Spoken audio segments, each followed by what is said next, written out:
नमस्कार दोस्तों, मेरे YouTube चैनल में आप सभी का स्वागत है। जय हनुमान ज्ञान गुण सागर, जय कपीश त्रिलोक उजागर। हनुमान जी के चरणों में शत शत नमन करते हुए इस वीडियो की शुरुआत करता हूं मैं। साथ ही मेरे जो गुरुजन हैं उनके भी चरणों में शत शत नमन करता हूं। महर्षि मयान, डॉक्टर गणपति स्थपति सर, लिपिकार वाकनकर जी और पंडित मधुसूदन ओझा जी, इन सभी महान व्यक्तियों के चरणों में शत शत नमन करते हुए आज का ये वीडियो मैं शुरू कर रहा हूँ। आज का वीडियो जो है वो एक महत्वपूर्ण विषय पर है। इस वीडियो में जो मैं बातें बता रहा हूँ वो लॉर्ड ब्रह्मा यानी ब्रह्मदेव और सरस्वती देवी, इनके बारे में आज ये वीडियो मैं बना रहा हूँ। इन दोनों के रिश्तों के संदर्भ में लोगों में काफ़ी सारी गलत भ्रांतियां फैली हुई है।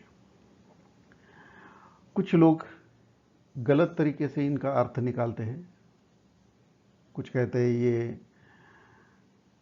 एक बाप ने अपने बेटी के साथ विवाह किया, संसार किया और सृष्टि की उत्पत्ति की। कुछ लोगों का कहना है कि ब्रह्मा जी वासना धुंध हो गए थे और उन्होंने उसी वासना धुंध में अपने ही बेटी के साथ बलात्कार किया। और कुछ लोग इसको कुछ अलग कहानियों में प्रस्तुत करते हैं। तो इन सारी बातों से आज इस वीडियो के माध्यम से मैं वो पर्दा उठाने जा रहा हूँ, या उसके बारे में जो रहस्य है वो मैं आज यहाँ आपको बताने जा रहा हूँ।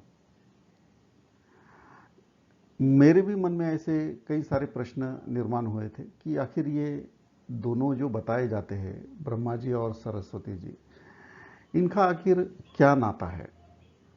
जो इंटरनेट पर जो जानकारी मिलती है, क्या वो सही है या इसके पीछे छुपा हुआ कुछ और अन्य रहस्य है। ये जानकारी मैं ढूंढने की कोशिश कर रहा था।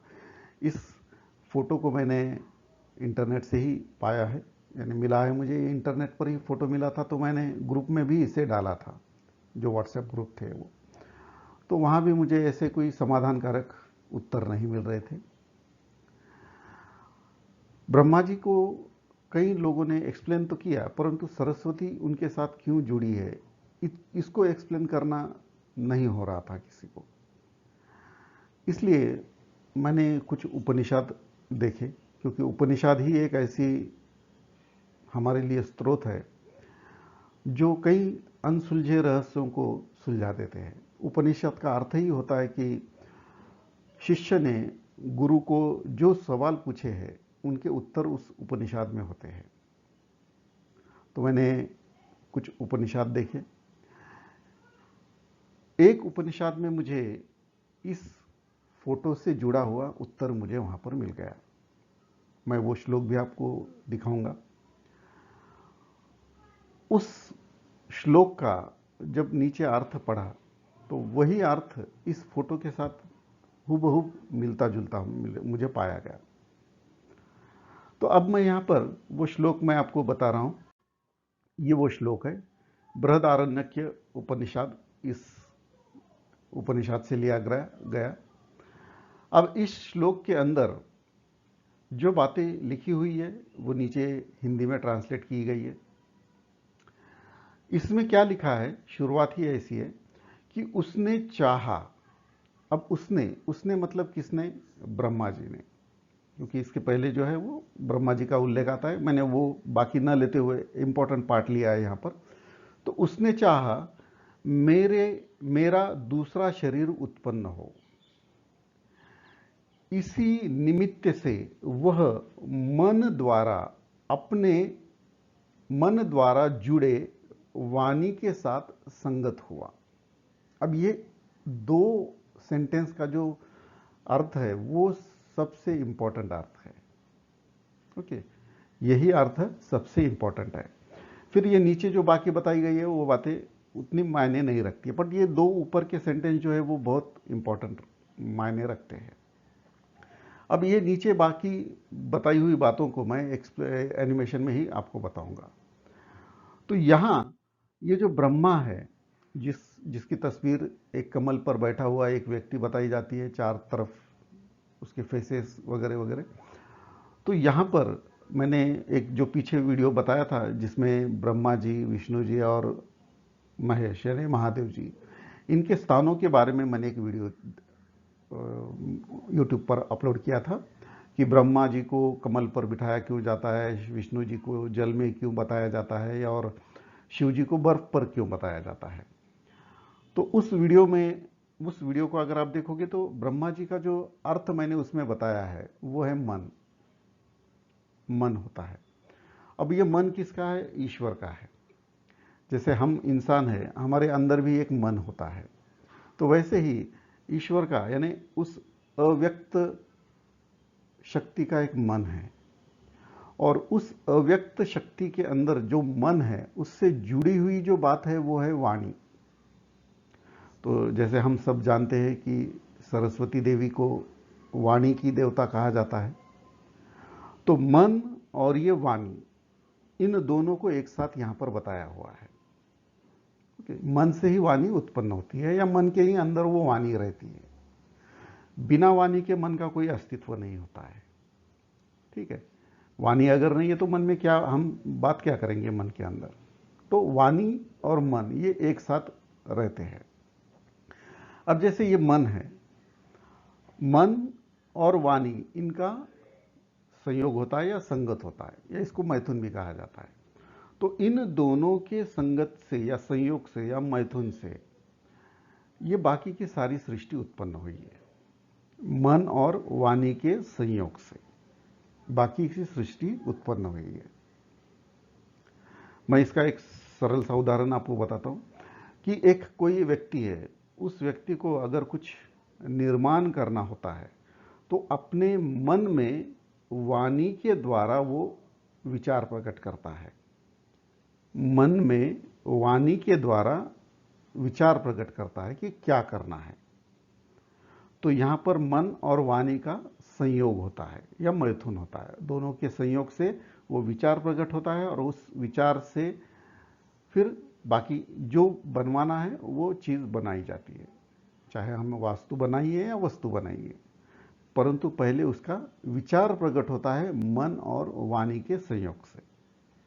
तो इसी तरह से यहां जो ये बताया जाता है कि ब्रह्मा और सरस्वती के संयोग से पूरे सृष्टि का निर्माण हुआ है, बिल्कुल सही है। वो ब्रह्मा मतलब कोई व्यक्ति नहीं है, और सरस्वती मतलब कोई नारी नहीं है। तो यहाँ वो मन और वाणी है जो अव्यक्त की है, और उस मन और वाणी के संयोग से ही अव्यक्त व्यक्त में परिवर्तित हुआ है। तो इस तरह से ये रहस्य मैंने आपको सुलझा कर बताया हुआ है। जो समाज में या जो कम्युनिटी में या इस फोटो के संदर्भ में जो गलत धारणाएं लोगों में फैली हुई है, कृपया वो धारणाएं मिटा दीजिए। वो गलत धारणाएं हैं, गलत अर्थ बताया गया है। न कभी ऐसा कुछ हुआ है कि किसी पिता ने अपने बेटी पर बलात्कार किया है, या पिता ने अपने बेटी के साथ शादी रचाकर फिर संसार की उत्पत्ति की है। ऐसी कोई बात नहीं है।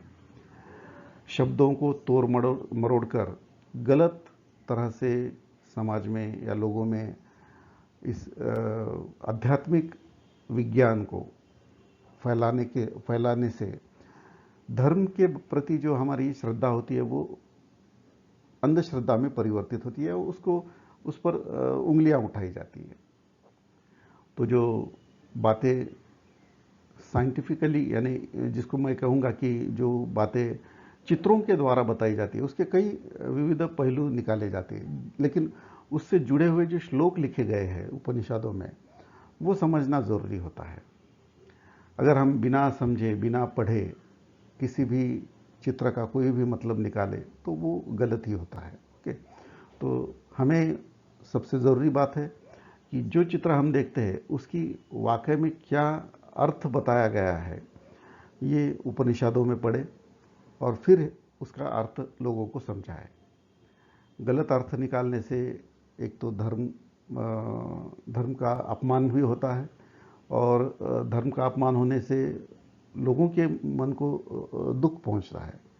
तो इस वीडियो के द्वारा मैं आध्यात्मिक विज्ञान को आपके सामने रख रहा हूं, या उसको प्रस्तुत कर रहा हूं।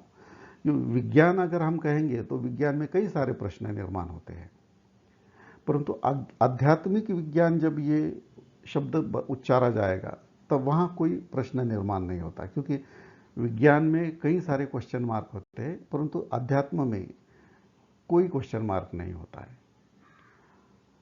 मैं जो कार्य करता हूँ उस कार्य के बारे में छोटी सी जानकारी यहाँ दे रहा हूँ। मैं वास्तु के क्लासेस जो चलाता हूँ उस क्लास में भी वास्तु से जुड़े हुए जो भी अनसुलझे रहस्य है उनको आध्यात्मिक विज्ञान के द्वारा ही सुलझा कर बताता हूँ। कोई दंत कथा नहीं होती है। और ये कुछ किताबें मैंने अनुवादित की है। मूल लेखक डॉक्टर स्थपति सर है और कुछ बौद्ध वास्तुकला के मूल लेखक श्रीलंका के ऑथर है। मैंने तो ये अनुवादित किया है क्योंकि इन्होंने लिखे हुए किताबें अंग्रेज़ी भाषा में थे। भारत के कई लोगों को अंग्रेज़ी भाषा नहीं समझ में आती है, इसलिए मैं वीडियो भी अक्सर हिंदी भाषा में ही बनाता हूँ ताकि ज़्यादा से ज़्यादा लोगों को सच्चाई समझ में आ जाए। मेरा वीडियो अगर आपको पसंद आए तो इस वीडियो को लाइक कीजिए, शेयर कीजिए, और ऐसे ही वीडियो के द्वारा कुछ अनसुलझे रहस्यों को समझने के लिए इस YouTube चैनल को आप सब्सक्राइब कर सकते हैं और बेल आइकन को भी आप प्रेस कीजिए ताकि ज़्यादा से ज़्यादा आपको वीडियो की जानकारी मिलती रहे। धन्यवाद।